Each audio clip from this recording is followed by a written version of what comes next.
오늘은 헤롯의 죽음과 말씀의 승리라는 제목인데요. 왜 이 헤롯의 죽음이 여기에 등장했을까? 성경에 그렇게 중요한 것인가? 이런 생각을 해보게 됩니다. 성경에는 얼마만큼 중요해야 하나님의 말씀이 여기가 기록되겠습니까? 그런데 이 헤롯의 죽음이 여기에 기록된 것은 무슨 내용일까 한번 생각을 해보니까 우리에게 복음을 이렇게 증거하는 사도행전적 선교적 차원에서 볼 때에 복음을 아무리 막더라도 복음은 흥왕하더라, 말씀은 흥왕하더라, 이것을 설명해 주고 있는 것입니다. 먼저 이 본문에 나오는 헤롯이 있는데요. 이 헤롯은 헤롯 아그리파 1세입니다. 왜 이 헤롯 아그리파 1세가 이렇게 중요하냐라고 하면 헤롯은 대헤롯이 있습니다.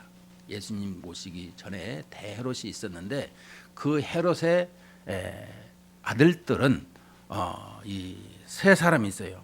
헤롯 아켈라오, 또 안디바, 헤롯 빌립, 이렇게 세 사람이 있었는데 이 세 사람을 다스리는 분봉왕으로 이렇게 만들어 주었더라라고 하고 있어요.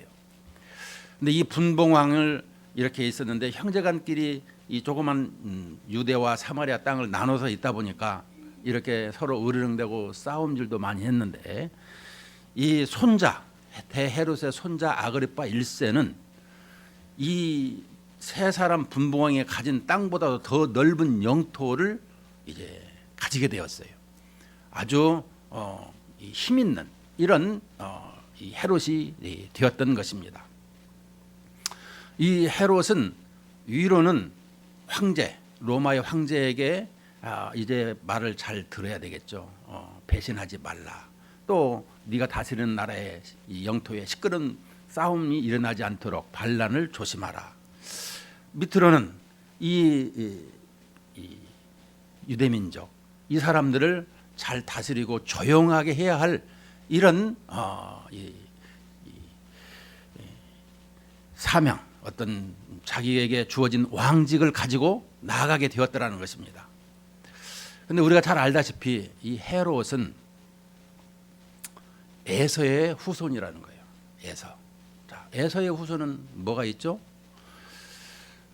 에서의 후손은 이제 우리가 잘 아는 이 야곱과 에서를 통해서 볼 때에 팥죽 한 그릇에 장자의 명분을 팔았다라고 하고 있어요. 자, 장자의 명분을 팔았다라는 것이 무슨 내용일까요? 주일학교 때 다 배웠는데 기억이 안 날까봐 다시 상기시키는 것은 이스라엘 백성들은 하나님 앞에 아담이 범죄한 이후에 메시아 약속을 해 주셨어요. 근데 그 메시아가 어디서 오느냐? 이 장자로부터 온다라는 것을 가지고 있었어요. 그래서 이 장자권의 명분을 아주 중요하게 여겼던 것입니다. 그런데 이 에서는 그까지 장자가 무슨 필요가 있느냐? 지금 현실적으로 배가 고픈데 먹는 것이 더 중요하지. 이렇게 세워진 이 에서의 후손이 바로 헤롯 가문이었더라라는 것입니다. 그는 자기의 영달을 위해서, 자기의 이 향락을 위해서 육신의 이런 세상의 영광을 쫓는 이런 모습을 가지게 되었던 것입니다. 하나님의 영적인 이런 생각은 없는 사람이더라.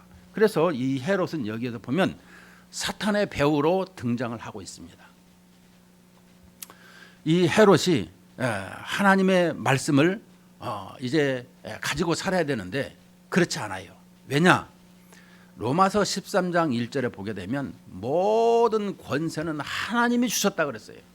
여러분들에게 어떤 권세가 있습니까? 하나님이 주신 거예요. 여러분들이 무엇을 하고 있습니까? 세례받고 다 이렇게 직분을 가지고 있는 건 하나님이 주신 거예요. 너 이거 왜 하느냐? 무엇 때문에 하느냐? 누가 시켰느냐? 하나님이 하신 거예요. 이런 모습을 우리는 가지고 살아야 되는데 그런 생각을 잃어버리고 어떻게 하다 보니까 또 내 힘으로 이런 생각을 가지는데 이거는 올바른 신앙생활이 아닌 것입니다. 모든 것은 하나님이 주신 거예요. 이것을 기억하고 살아가야 되는 거예요. 그런데 여기에 이 헤롯은 이 부분을 잃어버리고 있었어요. 왜냐 그러면 자기가 이제 이 넓은 영토를 이제 로마로부터 이렇게 잘 다스리라고 명령을 받았는데 이 당시에 보니까 오늘 20절부터 봤지만 20절 1절부터 20절 사이에 보면 무슨 사건이 있죠? 야고보를 죽인 사건이 있습니다. 또 베드로를 이렇게 감옥에 가둔 사건이 있습니다. 자기가 이렇게 이 유대 나라를 다스리다 보니까 이 그 그리스도인 이 야고보를 죽이는 것에 대해서 사람들이 그렇게 좋아했다라는 것을 보고는 이 초대교회 이 지도자인 베드로도 잡아서 죽이려고 했지 않습니까? 그런데 하나님의 천사가 그를 이렇게 풀어주게 나오게 하셨더라라는 것을 기억을 해야 되는 거예요. 하나님의 천사가 내 귀에 들리는 음성이 뭐였느냐라는 것을 가져야 되는 것입니다. 하나님의 천사가 베드로를 풀어주었다 이렇게 가르치고 있는데 그냥 나갔나 보다. 그냥 그런 것을 대수롭지 않게 여겼던 헤롯이었더라라는 것입니다. 이 세상에서는 우리에게 주어지는 내 귀에 들려지는 말마다 우리는 민수기 14장에 보게 되면 내 귀에 들리는 대로 내가 행하리라 하신 하나님의 음성이 있습니다. 말씀이 있는 거예요. 하나님은 들으시는 하나님이십니다. 우리의 기도도 들으시고 우리가 원하시는 것도 이루어 주시는 분이십니다.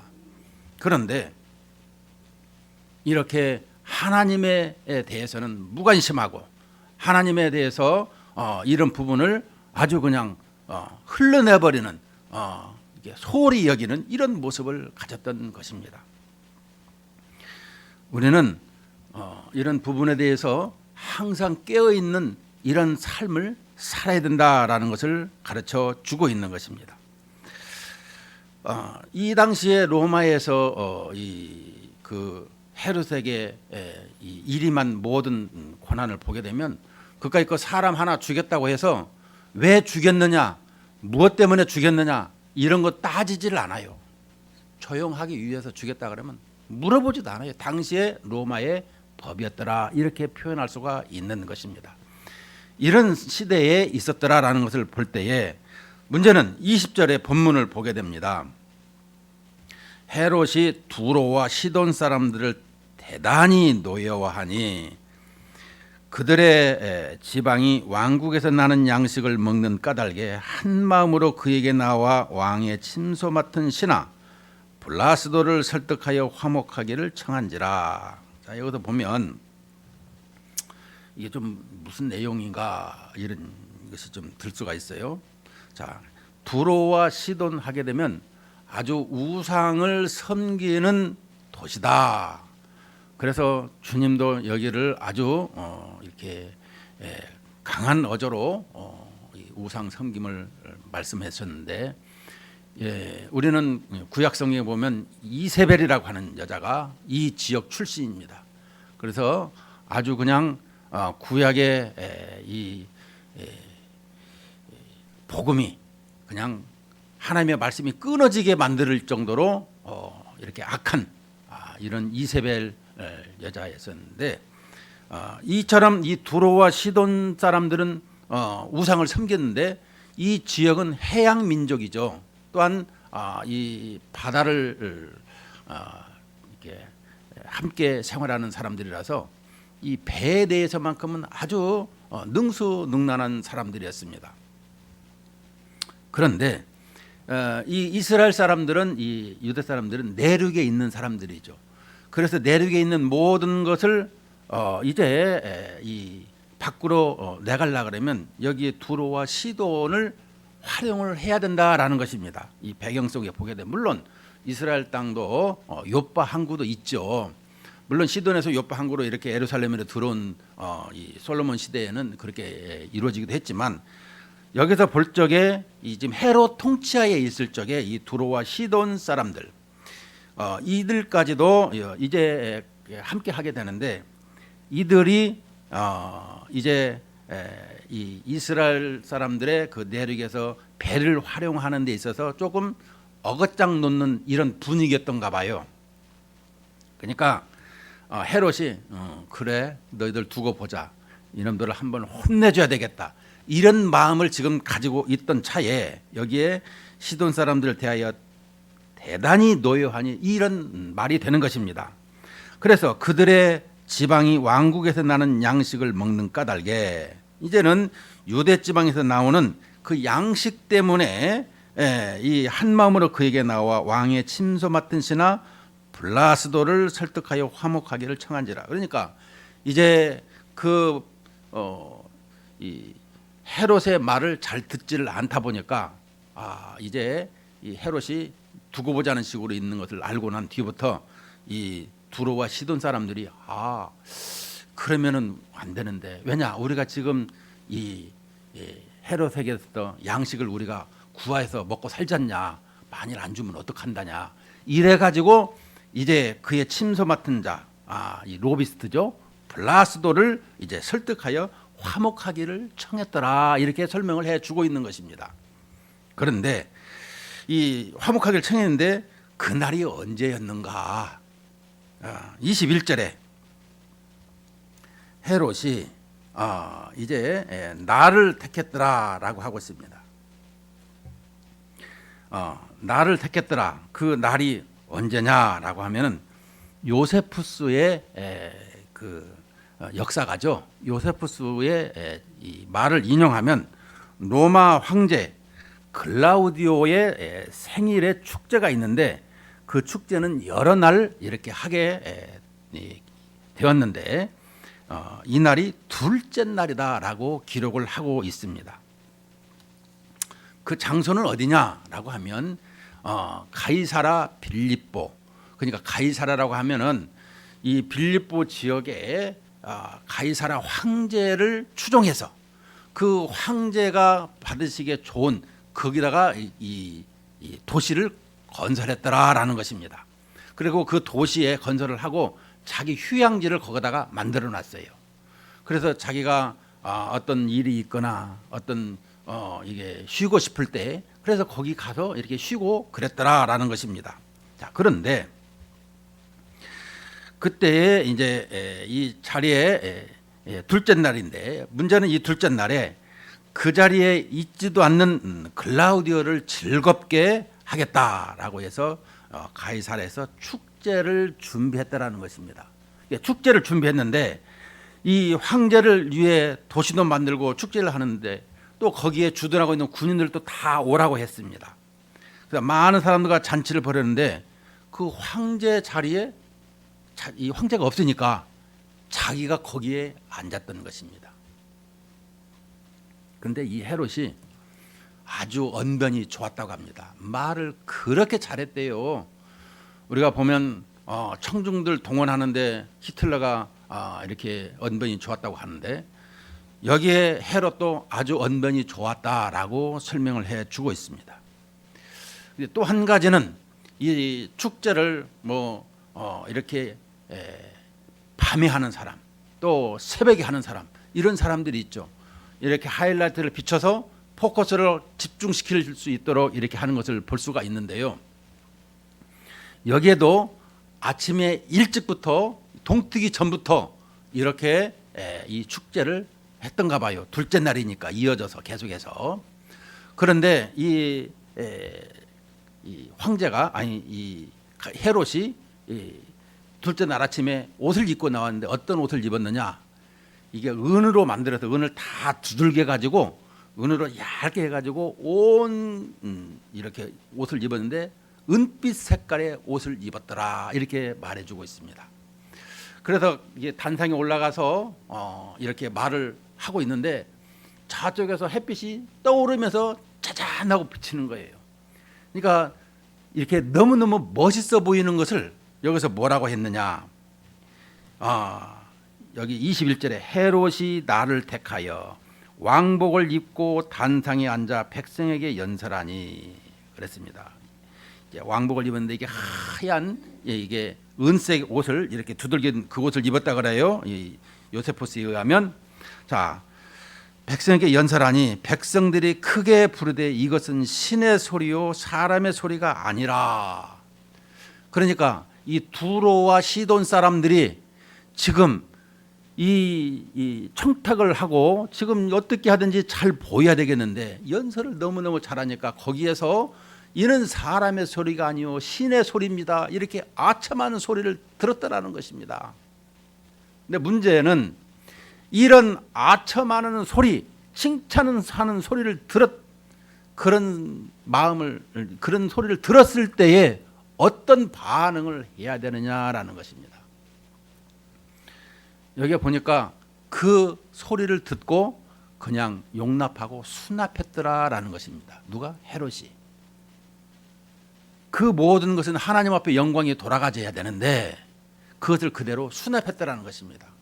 그래서 이렇게 그 수납하는 순간에 옆쪽에 기둥을 보니까 그 올빼미가 있는데 그 올빼미를 보자마자 복통이 일어났더라라는 것입니다.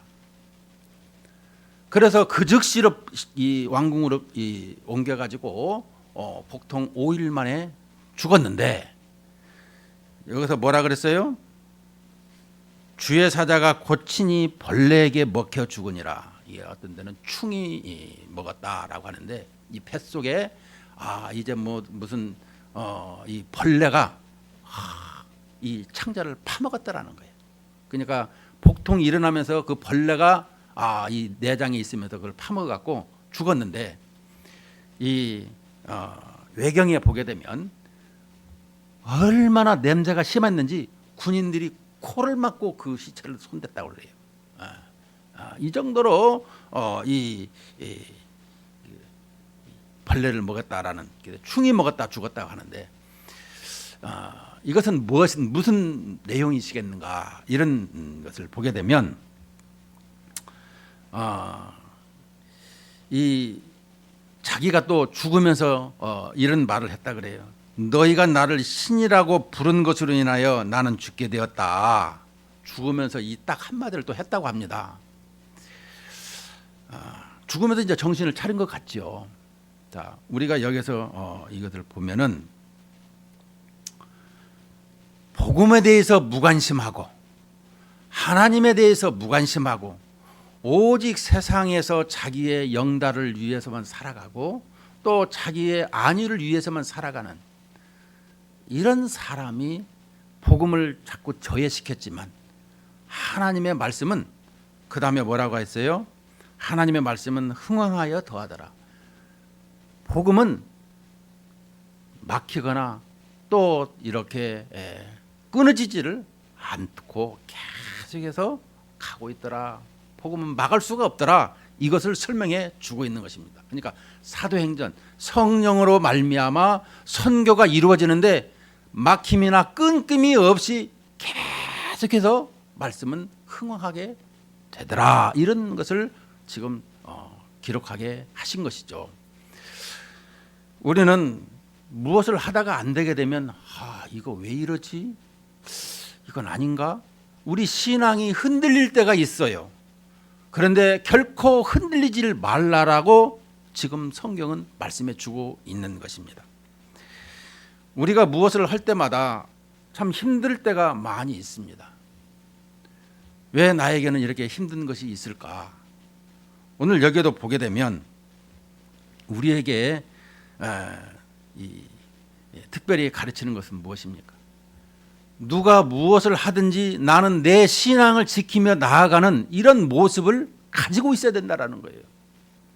근데 우리는 외부에서 뭐가 하면 흔들려 가지고 그래서 교회도 중간에 그만둔 사람들, 교회 가면 자꾸 헌금이나 하라 한다고 그러고 교회 가면 뭐 맨날 이렇게 헌신 봉사나 하라 그런다고 그러고 이런 얘기를 듣고는 나는 교회하고는 안 맞는 것 같아. 이래 가지고 안 나오는 사람이 있어요. 여러분, 이 세상에서 나를 하나님께서 보내신 것은 하나님의 일을 하라는 것이고 하나님 앞에 예배하라는 것을 설명해 주고 있어요. 이 세상에서 태어나는 모든 영혼들마다 다 목적이 있어서 태어나는 것입니다. 그것을 우리는 기억을 해야 되는 거예요. 내가 이렇게 오고 싶어서 온 것이 아니라 하나님께서 보내셔서 이 땅에 오신 거예요. 그러면 보내신 것 이 땅에 오셔서 하나님을 잘 예배하고 하나님 앞에 바르게 살아가는 모습을 가져야 되는데 그것을 부모님에게 위탁을 주셨어요.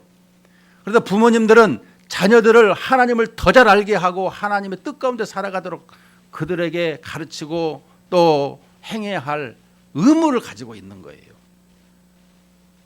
우리는 이런 신앙을 바로 알고 또 하나님의 말씀 바로 알고 살아가야 됨에도 그것을 다 잃어버리고 또 놓치고 그저 세상에서 보이는 대로 내가 생각하는 것을 가지고 이렇게 관철시키고 나아가려고 할 때가 참 많이 있습니다만은 그런 것이 아니에요. 내가 세상에서 이렇게 살아가는 이유는 하나님을 영화롭게 하기 위함이다라는 것이 절대적인 명제라는 것을 기억을 해야 돼요. 흔들리면 안 되는 거예요. 오늘 여기서 이 부분을 놓고 볼 적에 본문을 놓고 보면서 이 중요한 교훈이 몇 가지가 있죠. 이 불의한 중에 형통하는 것은 결코 복이 아니다. 이것을 가르쳐주고 있습니다. 도덕적으로 죄를 짓는 사람이 일이 잘 되고 장사가 잘 되고 또 잘 살게 되더라. 그래서 그 사람 형통하더라. 이렇게 말할 때가 있는데 그것은 심판의 때가 가까이 있더라라는 걸 설명해주고 있어요. 우리가 시편 이 73편에 보게 되면 이렇게 하나님을 가까이 하면 복이라 그러는데 그 전에 악인이 그렇게 잘 사는 것을 보면서 어떻게 저렇게 잘 살 수가 있는가. 그런데 영안을 열어서 보니까 아주 위험한 난간에 그 미끄러운 난간에 서 있더라. 그걸 보게 되었다라는 것입니다. 영혼의 눈을 열어서 하나님께서 보여주시니까 여러분 그런 것은 결코 좋게 보는 것이 아니라 이런 말씀을 해주고 있는 것입니다. 두 번째로는 하나님의 이 행하시는 모든 일, 섭리는 하나님이 경륜하시는 이 일에는 잘 되는 것이나 못 되는 것이나 그 안에는 하나님의 음성이 있더라라는 말씀인 것입니다. 그러므로 우리는 하나님께서 교만을 겸손으로 만들기도 하시고 또 우리 가운데서 어떤 것은 이렇게 잘 하도록 하시는데 우리는 그 하나님의 음성과 그 말씀을 외면하면 안 된다라는 것입니다. 또 무감각해서도 안 되는 것이다라는 것을 설명해 주고 있는 것입니다. 특별히 우리가 사람들을 이렇게 생각할 적마다 누가 여기서 보게 되면 오늘 이 본문 속에서 헤롯이 신이다라고 할 적에 나는 아니요라고 하는 이런 말을 할 수 있어야 된다라는 것입니다. 예를 들어서 우리가 어떤 사람들과 여럿이 있는 상태에서 그 사람이 그렇게 이런 일을 하였습니다라고 하면 아니요라고 말을 할 수 있어야 되는데 그걸 가만히 있으면 그것이 수납한 것으로 되어지더라라는 말입니다. 더불어서 거기에서는 내가 하지도 않았는데 그 사람이 그런 말을 합디다 그 자리에서 내가 수납한 것이 이제는 그쪽에서 말을 발언까지 하게 되는 것을 설명해 줘요. 그러니까 우리는 어떤 일이 있더라 그러면 이것은 아니요라고 하는 말을 분명히 할 수 있어야 된다라는 것입니다. 특별히 하나님 앞에 드려져야 될 모든 감사와 찬송과 영광에 대해서 우리도 그럴 수 있지 이런 생각을 하면 안 되는 것입니다. 우리는 하나님의 도구에 불과할 뿐이고 모든 영광은 하나님 앞에 올려드리는 것이 우리의 해야 할 일인 것입니다. 특별히 이 헤롯의 죽음은 교회를 핍박하는 또한 사람을 심판하였더라 이것을 설명해 주고 있는데 하나님의 심판이 어떻게 이루어지는가. 하나님은 벼락을 내려서 죽이는 것이 아니라 하나님께서는 자기 함정에 빠지게 하셔서 멸망하게 하더라라는 것입니다. 분명히 하나님을 이렇게 영광을 가린 것을 분명히 보았는데 벼락을 내려서 그 사람을 그냥 생명을 앗아갈 수도 있는데 그렇지 않아요. 그를 아주 영광스럽게 자리에 앉혀놓고 그 영광으로 인해서 자기가 자기 무덤을 파버리는, 자기 함정에 빠지도록 하셔서 그 생명을 심판하는 것을 보게 됩니다. 우리는 구약에 보면 바로 왕을 심판할 때에 무엇으로 심판하죠? 다 하찮은 이 10가지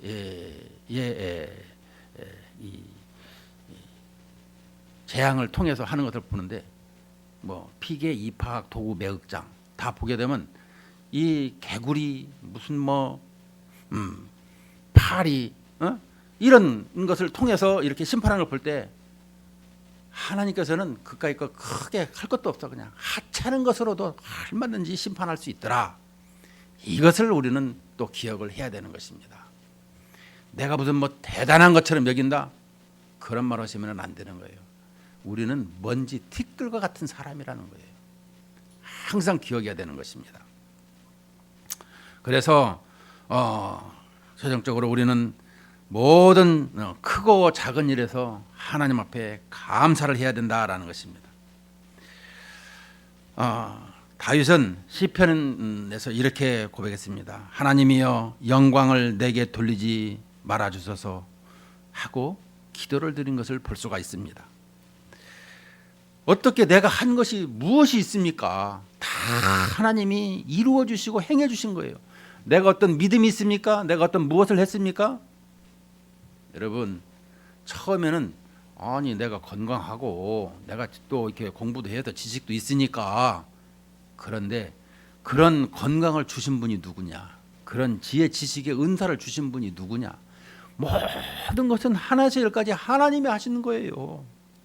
이것을 기억을 해야 되는데 그만 우쭐해가지고 자기가 뭐 좀 한다고 얘기하는데 그것은 하나님 앞에 이율배반적인 행동인 것입니다. 하나님 앞에 무엇을 하든지 작은 일이든 큰 일이든 모든 것이 다 감사로 하나님 앞에 올려져야 된다라는 것입니다. 오늘 또 우리 신앙생활에서 이렇게 바라볼 때에 특별히 이런 영적 전쟁을 할 때에 우리는 하나님의 말씀에 붙잡힌 이런 인생을 살아가야 된다라는 것입니다. 말씀에 든든히 세워져 가야 된다라는 것입니다. 우리는 하나님의 말씀을 너무 간과할 때가 많아요. 말씀 읽었습니다. 말씀대로. 그런데 예수를 깊이 생각하라, 말씀을 깊이 생각하라는 말씀처럼 우리도 그러잖아요. 같은 말을 해도 말 속에 말이 있다고. 그 사람이 던진 말이 무슨 말인가 생각을 하면서 말을 하는데, 영적인 말, 하나님의 음성의 말씀을 얼마만큼 우리가 깊이 있게 생각하면서 그 말씀을 이렇게 행하고 있는가, 이것을 생각하고 고민을 해 봐야 된다라는 것입니다. 우리는 이 세상에서 무엇을 하든 하나님의 말씀은 묵묵히 이렇게 진행되어진다라는 사실을 기억한다면 그 하나님을 어디에서든지 의지하고 붙잡아야 된다라는 거예요.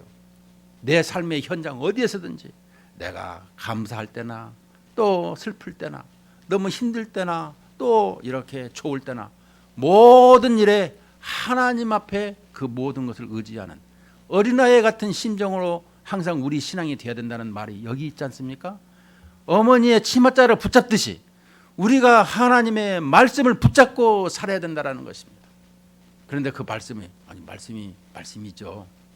여러분, 하나님은 영이시고 하나님은 말씀으로 천지를 창조하셨고 말씀으로 말미암아 이 땅에 성육신하셔 우리 주님이 오셨어요. 이 말씀에 힘이 얼마만큼 파워가 있느냐, 너무너무 파워가 크다라는 것을 설명해 주고 있는 것입니다. 결론을 맺겠습니다. 우리는 매일매일의 신앙생활을 하면서 하나님의 말씀에 붙잡혀서 말씀이 이끄는 삶에 살아가는 우리 반석장로의 가족들이 다 되었으면 좋겠습니다. 기도하십시다.